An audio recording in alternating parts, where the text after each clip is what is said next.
Aswaja, introspeksilah. واعتصموا بحبل الله جميعا ولا تفرقوا. Generasi benchmark. Kita memiliki suri tauladan yang sangat banyak di dalam berdakwah dan menjalani kehidupan beragama dan bermasyarakat. Salah satu yang paling bisa kita jadikan suri tauladan adalah para wali songo. Bagaimana mereka ini 9 orang tapi bisa menjadikan kaum muslimin di Indonesia kurang lebih 90% memeluk agama Islam. Sekarang ini ustadz, dai, pegiat dakwah, habib, kiai, gus, semuanya total mungkin ada 9.000. Mengislamkan 10% sisanya aja kita kesusahan.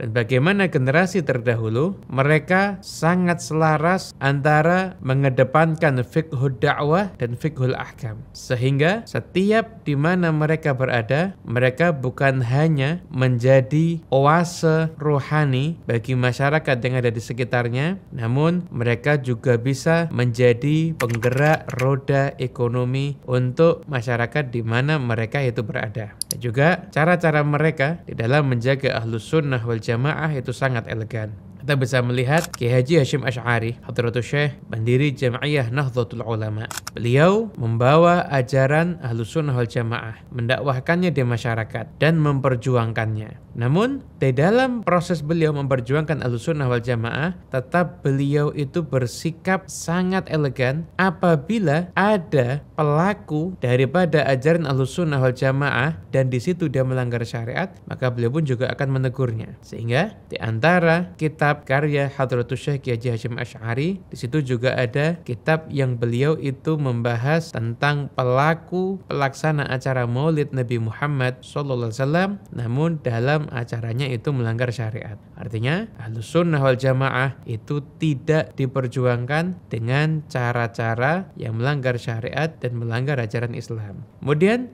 juga kita bisa menyaksikan kegigihan dakwah Al-Habib Idrus bin Salim Al-Jufri di Palu. Bagaimana beliau berdakwah dari satu tempat ke tempat yang lain, masuk ke hutan, kemudian menggunakan kapal dan lain sebagainya, hingga ratusan sekolah terbangun dengan sebab beliau di wilayah Indonesia Timur dan tentunya juga di wilayah-wilayah yang lainnya. Satu orang namun bisa menyebabkan hidayah untuk banyak orang yang lainnya. Itulah generasi percontohan untuk kita semuanya, Ahlus Sunnah wal Jamaah yang hidup di zaman now. Mari kita mencontoh mereka. Katakan bahwasanya la yasluhu akhiru hadhil ummah illa bima saluha bihi awwaluha. Umat yang generasi akhir ini tidak akan menjadi baik kecuali dengan meneladani kebaikan daripada umat-umat yang ada di dalam generasi awal. Sebab kemunduran aswaja. Dari yang telah kita diskusikan dengan para tokoh masyarakat, para tokoh agama, para pegiat dakwah, dan orang-orang yang aktif di dalam kegiatan-kegiatan kemasyarakatan dan juga dalam kegiatan dakwah, kita telah menyimpulkan beberapa hal yang menjadi sebab kemunduran Ahlus Sunnah wal Jamaah. Yang pertama, sibuk dengan seremoni tapi melupakan esensi. Contohnya, peringatan Maulid Nabi Muhammad SAW. Itu semestinya adalah momen untuk menyatukan hati kita dengan Nabi, diingatkan hati kita dengan Nabi, orang itu menjadi cinta dengan Nabi, setelah cinta kemudian mengidolakan Nabi, hingga akhirnya ada rasa untuk meneladani Nabi. Namun kita bisa menyaksikan faktanya yang hadir itu ketika menghadiri acara Maulid Nabi bukan untuk mengekspresikan cinta sama Nabi, enggak. Mereka nunggu siapa yang akan membacakan sholawatnya, siapa yang akan berceramah, sehingga acaranya Maulid Nabi, maaf, namun seakan-akan Nabi itu hilang di dalam acara tersebut. Orang mengingat faktor-faktor terselenggaranya acara tersebut dari mulai pengisinya dan lain semuanya, tapi melupakan di situ intinya adalah Nabi Muhammad SAW. Begitu juga dengan acara yang lainnya seperti haul, peringatan wafatnya orang saleh, yang mana haul itu kita mengenang manusia yang menjalani hidup dengan kebaikan dan wafatnya pun juga dalam keadaan baik. Fungsinya apa? Agar kita bisa menjadikan mereka itu sebagai suri tauladan kita. Ini loh orang, hidupnya baik, hasilnya apa? Wafatnya baik dan dikenang dalam kebaikan. Namun ketika kita menghadiri acara haul, kita mengingat semua hal yang ada di situ. Mungkin akan bersilaturahmi, ataupun siapa yang berceramah, ataupun ceritanya apa yang dibawakan. Tapi kita lupa menghadirkan teladan orang soleh tersebut di dalam acara yang kita hadiri. Sehingga hasil daripada membiasakan diri sibuk dengan seremoni dan melupakan esensi adalah keinginan masyarakat untuk menghadiri acara yang di situ penuh dengan gebiar-gebiar kemewahan, dengan panggung yang mewah. Mereka hadir apabila dengan lighting dan sebagainya, mereka akan hadir dengan semangat. Namun ketika ada majelis ilmu, seorang ulama menyampaikan ilmu, mereka enggan untuk hadir. Bukan berarti majelis sholawatnya salah, enggak, sama sekali tidak salah. Itu adalah termasuk salah satu ijtihad dakwah agar masyarakat itu menghadiri majelis-majelis yang penuh dengan kebaikan. Namun tetap inti daripada diselenggarakannya momen majelis maulid Nabi ataupun sholawat harusnya juga menjadikan orang semakin semangat untuk menggali ilmu warisan Nabi Muhammad SAW. Yang kedua, sebagian penceramah yang merepresentasikan ajaran Ahlus Sunnah wal Jamaah itu memiliki problem dari gayanya berkomunikasi di depan umat. Kadang-kadang isi ceramahnya, maaf, banyak sekali bercandanya sehingga hampir-hampir nggak bicara ilmu. Atau kadang-kadang bicara hal-hal yang vulgar yang nggak layak didengarkan oleh anak kecil. Padahal yang hadir pengajian ada orang dewasa, juga ada anak-anak. Atau juga monoton di dalam isi dan penyampaiannya. Itu aja terus yang orang udah tahu diulang lagi dan diulang lagi. Bahkan terkadang juga niat untuk membela ajarannya, membela pemahamannya. Namun sayangnya sambil mencaci kelompok yang lainnya. Kita harus tahu ketika kita sudah dikenal sebagai penceramah Ahlus Sunnah wal Jamaah, ibarat kita ini adalah jubir ajaran Ahlus Sunnah wal Jamaah. Bisa bayangkan kalau ada satu negara tiba-tiba jubir dari pemimpin negara itu bicara keliru, di satu negara bisa goyang semuanya. Dan itu yang lebih bahaya terjadi apabila seseorang yang sudah dikenal dia membawa ajaran Ahlus Sunnah wal Jamaah dan dia berbicara seenaknya sehingga menimbulkan kegaduhan. Maka ini bisa menjadi sebab aswaja Ahlus Sunnah wal Jamaah tidak lagi diminati. Kenapa? Karena penceramah-penceramahnya itu gagal di dalam membangun komunikasi, meyakinkan masyarakat untuk mengikuti ajaran Ahlus Sunnah wal Jamaah.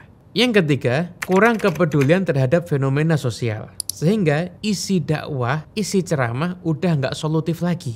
Nggak bisa membaca saat ini kondisi masyarakatnya, apa yang sedang mereka hadapi, apa yang sedang mereka perlukan, bagaimana sebaiknya mereka itu di dalam bersikap. Kita bisa bayangkan begini ya, ada orang ceramah di depan orang-orang yang miskin, tapi tema ceramahnya tentang keutamaan bersedekah. Ini nggak nyambung. Isi ceramah itu nggak menjadi solusi untuk pendengarnya. Atau ceramah di depan orang-orang yang kaya raya, tapi isi ceramahnya adalah suruh memperbanyak wiridan, suruh memperbanyak berzikir. Ini juga nggak nyambung. Kenapa? Isi dakwahnya nggak menjadi solusi untuk mereka. Nah, oleh karena itu perlu sekali para dai, para penceramah, terutama mereka yang membawa label Ahlus Sunnah wal Jamaah harus punya kepedulian, peka dengan fenomena sosial yang ada. Kemudian isi dakwah juga harus disesuaikan dengan audiensnya dan kondisinya, tempatnya, kemudian waktunya, di mana dia bicara, itu harus sesuai agar isi pembicaraan dakwahnya itu bisa memberikan solusi kepada umat.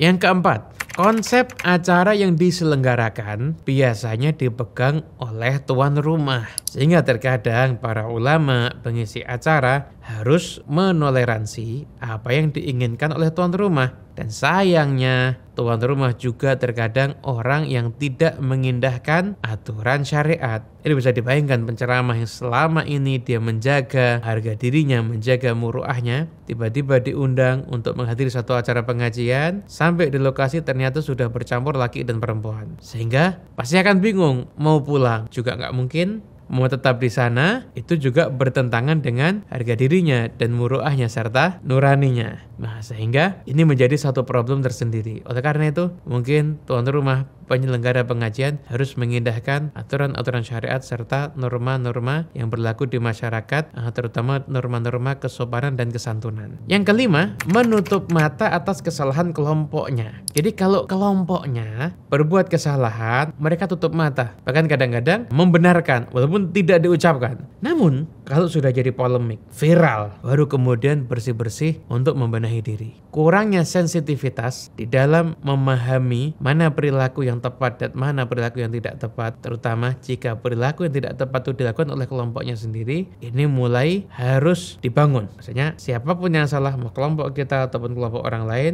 apabila itu merupakan satu kesalahan yang mempengaruhi jalannya dakwah, maka kita pun harus berusaha untuk memperbaikinya. 6. Mendahulukan penceramah viral daripada yang berilmu. Hingga patokan orang itu benar atau tidak sekarang udah bukan dari sanad dan keilmuannya, tapi orangnya viral atau tidak. Dan ini memang kebiasaan daripada orang-orang, maaf, yang lemah akalnya. Orang kalau dia itu lemah akalnya, dia mengenali kebenaran dari tokoh. Tapi kalau orang itu tidak lemah akalnya, maka dia mengenali tokoh daripada kebenaran. Oleh karena itu, mari apabila kita mau mencari penceramah, maka pilihlah penceramah yang apabila dia datang bisa memperkaya keilmuan daripada yang hadir dan juga bisa memperkaya akhlak daripada yang hadir karena ilmu-ilmu yang disampaikan. Bukan hanya sekedar memandang daripada viralnya tanpa pernah melihat orang ini berilmu atau tidak, sanad ilmunya jelas atau tidak, dan kontroversial atau tidak. Yang ketujuh, lemah dalam adaptasi digital. Dunia ini berkembang. Kalau dulu orang apabila dia itu mengajarkan ilmu, maka dia hanya bisa menyampaikan ilmu pada orang yang ada di hadapannya. Namun dengan berkembangnya dunia digital, orang sendirian di rumah, dia bisa menyampaikan ilmu pada ratusan orang, bahkan ribuan orang, bahkan puluhan ribu orang. Maaf, terkadang para ulama-ulama kita, santri-santri kita, mereka adalah aset-aset Ahlus Sunnah wal Jamaah. Keilmuannya mumpuni, penguasaannya terhadap ilmu agama, kitab kuning, kemudian ilmu akidah, ilmu fiqih, ilmu tasawuf sangat mumpuni luar biasa. Namun mereka enggan untuk menggunakan dunia digital sebagai sarana dakwah mereka. Mereka lebih senang berada di zona nyaman, kumpul bersama dengan santri, 1 orang, 2 orang, 20 orang, lebih mereka senangi dibandingkan mereka harus menyiapkan segala macam perangkat agar dakwahnya itu bisa menembus dunia digital sehingga semakin banyak yang bisa menikmati daripada dakwahnya. Jadi banyak aset-aset kita Ahlus Sunnah wal Jamaah yang ilmunya kurang tersampaikan dengan luas karena lemahnya mereka di dalam adaptasi dengan dunia digital. Kemudian juga kalau kita menyaksikan, wah, acara Maulid Nabi sekian banyak yang hadir, acara haul, acara tabligh akbar luar biasa banyak sekali yang hadir. Namun kehadiran sekian banyak masyarakat itu tidak bisa menjadi satu kekuatan digital bagi Ahlus Sunnah wal Jamaah. Padahal mereka menghadiri majlis-majlis yang notabene itu adalah majlis yang merupakan ciri khas akidah Ahlus Sunnah wal Jamaah. Mereka punya akun medsos, mereka menyimak perkembangan, tapi sekalipun mereka nggak pernah ada kontribusi di dalam penyebaran dakwah Ahlus Sunnah wal Jamaah. Sebetulnya mereka bisa ketika ada fitnah terhadap ajaran Ahlus Sunnah wal Jamaah, maka mereka bisa melaporkan akun tersebut, bahwa akun ini menyebar fitnah. Terus sekian banyak akun yang melaporkan si penyebar fitnah itu pasti akan tumbang. Dan apabila mereka mau berkontribusi, mereka mau like, mereka mau membantu untuk komen, mereka mau share ajaran-ajaran daripada Ahlus Sunnah wal Jamaah, tentunya ajaran Ahlus Sunnah wal Jamaah itu akan menguasai dunia digital. Tapi sayangnya dari sekian banyak majlis yang full dihadiri oleh umat, kadang-kadang kehadirannya tidak bisa menjadi satu kekuatan di dalam dunia digital. Yang ke-8, kurangnya pengembangan dalam keilmuan. Para da'i yang mereka membawa ajaran Ahlus Sunnah wal Jamaah, mereka terkadang malas untuk belajar lagi. Mereka menganggap udah bisa ceramah udah cukup, udah hatam 1-2 kitab udah cukup. Padahal ilmu itu sangat luas sekali. Sekarang masyarakat memerlukan edukasi tentang ilmu kalam. akidah Ahlus Sunnah wal Jamaah. Jarang ada yang bisa menguasainya dengan baik. Kemudian pula terjadi banyak kasus yang ada di masyarakat, dan kasus ini tentunya harus dijawab sesuai dengan perspektif keilmuan. Namun jarang ada yang bisa menjawab. Kenapa? Ya karena tadi kurangnya pengembangan di dalam dunia keilmuan. Ada kasus di dalam rumah tangga, ada kasus dalam urusan ekonomi, ada kasus di dalam bagaimana caranya mendidik anak. Mereka nggak mau lagi untuk membuka bagaimana pandangan-pandangan para ulama tentang mengelola rumah tangga, mengelola pendidikan anak, kemudian urusan ekonomi dan lain sebagainya. Hingga akhirnya terkesan dakwah itu hanya sempit di bab yang itu-itu saja, tidak pernah melebar kepada pembahasan-pembahasan yang lebih luas dan lebih menyentuh masyarakat dan lebih solutif di masyarakat. Gelombang perbaikan. Upaya perbaikan itu tidak mesti harus serentak semuanya berubah menjadi baik. Namun kita harus memulai membiasakan diri kita untuk menjadi pionir-pionir daripada gelombang perbaikan tersebut. Dan di dalam kesempatan ini kita akan menguraikan beberapa cara untuk kita memulai proses perbaikan, tentunya dari lini kita masing-masing. Yang pertama, untuk penyelenggara kegiatan keagamaan. Perbaikan yang pertama, poin A, selektif di dalam mengundang pembicara. Bukan hanya yang sekedar viral, namun juga harus memikirkan keilmuannya. Kemudian setelah itu, kebenaran ajarannya. Dan juga bagaimana kemanfaatan orang tersebut untuk bicara di dalam acara yang kita adakan. Manfaat atau tidak. Kalau kurang manfaat, maka silahkan beralih kepada yang lain yang insya Allah bisa lebih manfaat. Poin B, menyelenggarakan acara sesuai dengan syariat. Yang namanya acara keagamaan itu bukan satu kewajiban. Itu adalah upaya untuk kita ini berbuat kebaikan. Dan yang namanya kebaikan itu nggak boleh dan tidak dibenarkan kalau melanggar syariat. Ada acara yang melanggar syariat, lebih baik nggak usah membuat acara sekalian. Nggak membuat acara lebih aman karena nggak melanggar syariat. Jadi itu harus diperhatikan. Poin C, acara bukan sekedar seremoni, namun harus berisi dakwah dan juga ada aksi nyata bahwasanya acara kita ini betul-betul menjadi sarana perbaikan untuk umat, punya kontribusi terhadap perbaikan daripada kondisi umat.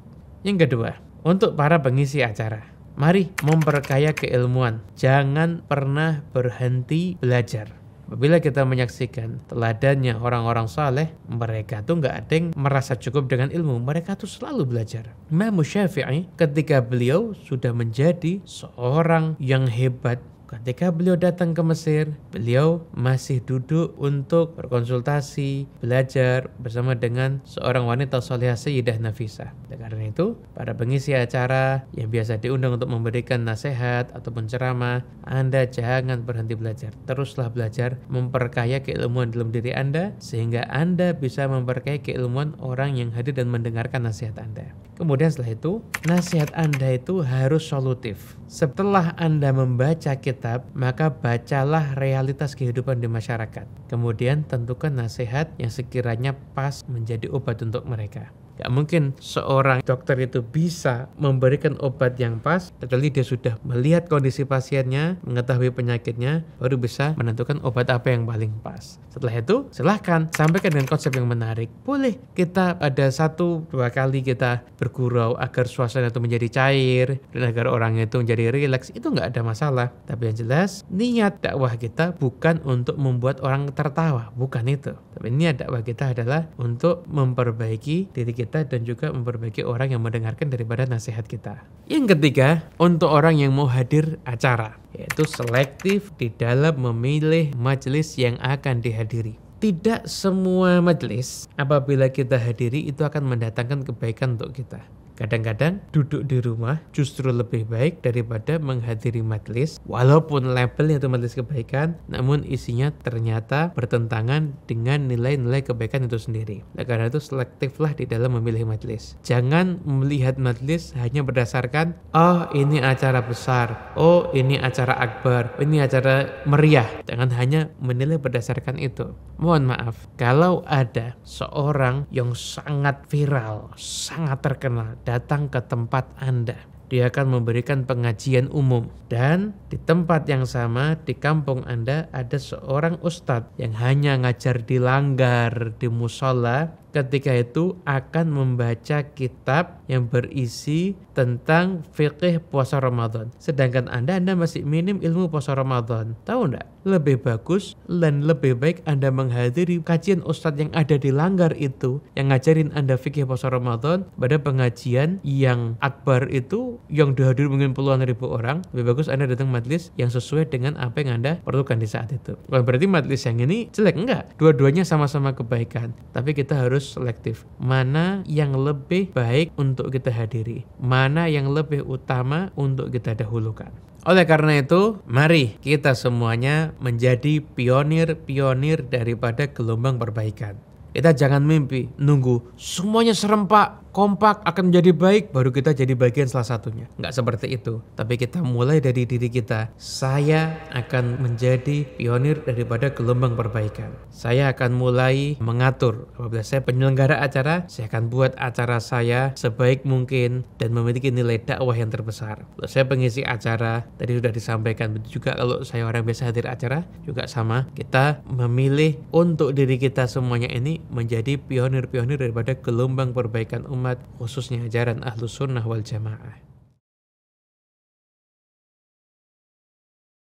Kabar gembira bagi yang berpegang teguh dengan agama di akhir zaman. Dalam sebuah hadis yang diriwayatkan oleh Imam At-Tirmidzi, sesungguhnya Rasulullah Shallallahu Alaihi Wasallam beliau bersabda, sesungguhnya di belakang kalian ada hari-hari. Barang siapa yang sabar di hari-hari tersebut memegang agama seperti orang yang menggenggam bara api. Bagi orang yang beramal kebaikan di hari-hari tersebut seperti pahala 50 orang yang beramal seperti amal kalian. Abdullah bin Mubarak, beliau menambahkan riwayat hadis ini, ketika itu ada sahabat yang bertanya, "Ya Rasulullah, ajru khamsina rajulan minna au minhum?" Ya Rasulullah, maksudnya orang yang berpegang teguh beramal soleh di akhir zaman dapat pahala 50 orang itu dari kelompok kami atau dari kelompok mereka. Maka Nabi menjawab, la bal ajru khamsina rajulan minkum. Enggak,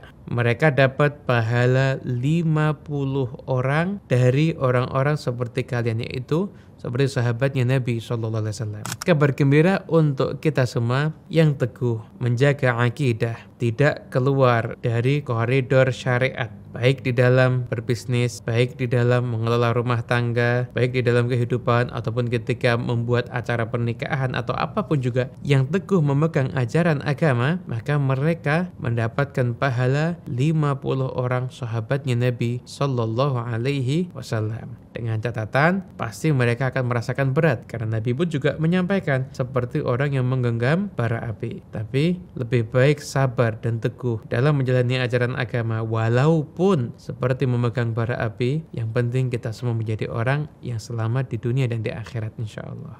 Dan juga Nabi SAW dalam riwayat Sunan Ad-Darimi, beliau bersabda, satakunu fitanun yusbihur rajulu fiha mu'minan wa yumsi kafira illa man ahyahu Allahu bil ilmi. Akan datang fitnah-fitnah, sampai diibaratkan seseorang pagi hari dia masih beriman, sorenya udah kafir. Fitnah ini akan menerjang semua, nggak ada yang selamat illa kecuali man ahyahu Allahu bil ilmi, orang yang Allah hidupkan dengan ilmu. Karena itu kita perlu menjadikan ilmu agama sebagai pegangan hidup kita semuanya, agar kita menjadi orang yang selamat ada di akhir zaman. Karena Nabi telah menyampaikan ketika datangnya fitnah hingga iman pun bisa tergadaikan, yang selamat adalah mereka yang Allah hidupkan, hidupnya dikawal dengan ilmu. Tentunya gak sembarang ilmu, tapi ilmu yang mauruth, ilmu yang warisan dari orang soleh, dapat dari orang soleh, terus sanadnya bersambung sampai ilmu tersebut adalah warisan Nabi Muhammad Sallallahu Alaihi Wasallam. Hadis-hadis ini tentunya jangan sampai justru melemahkan semangat kita. Wah, akhir zaman, kondisi rusak, berat dan lain sebagainya. Hadis-hadis ini adalah bahan bakar kita untuk memotivasi kita. Walaupun kita hidup di zaman yang mungkin semuanya sudah jarang ada yang ideal. Bahkan kebaikan pun terdapat banyak kekurangan di dalamnya. Namun kita harus semangat untuk menjadi bagian dari gelombang perbaikan Kenapa? Karena tadi telah disampaikan betapa besar pahalanya orang yang tetap istiqomah dalam kebaikan di tengah kondisi zaman yang rusak. Dan juga kita pun juga harus semangat untuk menuntut ilmu, terutama ilmu yang paling penting adalah ilmu akidah. Bagaimana akidah kita agar sesuai dengan ajaran Ahlus Sunnah wal Jamaah, agar kita tergolong menjadi orang-orang yang selamat daripada fitnah di zaman yang sudah penuh dengan fitnah ini. Penutup. Bagi kalian yang ingin mendalami tentang ajaran Ahlus Sunnah wal Jamaah, namun kalian kesulitan mencari guru yang ideal. Kalian bertemu dengan guru A, nggak cocok. Guru B kok begini dan lain sebagainya. Kalian jangan patah semangat. Insya Allah masih banyak guru-guru yang ideal yang bisa membimbing kalian. Dan jangan mudah termakan kepada fitnahan-fitnahan kepada orang yang berilmu. Sesungguhnya dari masa ke masa banyak sekali orang-orang yang berilmu yang saleh itu menjadi korban fitnah. Dan kita akan sampaikan sebuah kisah dari Abdullah bin Mubarak yang sangat menarik ini, yang insya Allah memberikan gambaran bagaimana caranya kita menilai seseorang ulama. Dikisahkan bahwasanya Abdullah bin Mubarak suatu ketika beliau datang ke Syam. Kemudian beliau berjumpa dengan Imam Al-Auza'i yang ada di Beirut. Kemudian setelah itu Al-Auza'i memanggil Abdullah bin Mubarak, "Ya Khurasani, wahai orang yang dari Khurasan, siapa itu ahli bid'ah yang muncul di Kufah yang gelarnya Abu Hanifah? Siapa itu ahli bid'ah itu?" Di situ Al-Auza'i itu mencela Abu Hanifah, mengatakan Abu Hanifah itu adalah ahli bid'ah. Setelah mendengar itu Abdullah bin Mubarak pulang ke rumahnya dan beliau ambil kitab-kitab Abu Hanifah dan beliau itu rangkum permasalahan-permasalahan yang bagus daripada kitab Imam Abu Hanifah. Sampai-sampai Abdullah bin Mubarak selama 3 hari itu nggak keluar rumah, hanya merangkum permasalahan-permasalahan yang bagus daripada kitabnya Imam Abu Hanifah. Hari ketiga beliau datang ke masjid karena muadzin masjid itu imamnya adalah Imam Al-Auza'i. Dan kitab itu ada di tangannya. Al-Auza'i kemudian bertanya, "Kitab apa itu?" Diserahkan. Kemudian dibaca. Setelah itu di situ tertulis qala Nu'man, berkata Nu'man. Maka setelah beliau adzan beliau baca. Kemudian setelah itu beliau taruh kitab itu di bagian lengan daripada pakaiannya. Setelah itu beliau sholat. Selesai sholat beliau baca lagi. Dan setelah itu beliau berkata, "Ya Khurasani, hei orang Khurasan, siapa Nu'man bin Thabit?" Kata Abdullah bin Mubarak, "Syekhun laqituhu bil Iraq." Itu adalah seorang guru yang pernah aku temui di Irak. Maka kata Al-Auza'i, "Oh, itu adalah seorang masyayikh, guru yang hebat. Pergi kamu dan perbanyak ngambil ilmu dari dia." Maka setelah itu Abdullah bin Mubarak baru dia mengatakan, "Nu'man bin Thabit yang dimaksud adalah Abu Hanifah yang kamu melarang aku untuk duduk dengannya." Bahkan dikisahkan Imam Al-Kandahlawi bahwasanya gak lama setelah itu Abdullah bin Mubarak berjumpa dengan Auza'i di Mekah. Beliau duduk bersama dengan Imam Abu Hanifah untuk membahas permasalahan-permasalahan dengan Abu Hanifah. Setelah itu Abdullah bin Mubarak bertanya pada Al-Auza'i, "Gimana kamu dapati Abu Hanifah?" "Oh, ini adalah orang yang luar biasa dan aku minta ampun sama Allah karena kekeliruanku dalam menilai dia, karena kabar-kabar burung yang aku terima." Bahkan Al-Auza'i berpesan, "Lazimi Abu Hanifah." Berpesan seperti itu pada Abdullah bin Mubarak. Oleh karena itu, mari kita optimis menatap masa depan ajaran Ahlus Sunnah wal Jamaah. Mari dalami Ahlus Sunnah wal Jamaah, carilah guru yang bisa membimbing kamu untuk kamu semakin kenal dengan ajaran Ahlus Sunnah wal Jamaah, kenal dengan para ulamanya, kenal pula dengan akidahnya, ajarannya, dan keindahan-keindahan yang terdapat di dalam lautan besar Ahlus Sunnah wal Jamaah. Selamilah, maka kamu akan bisa menyaksikan keindahan mutiara-mutiara Ahlus Sunnah wal Jamaah. واعتصموا بحبل الله جميعا ولا تفرقوا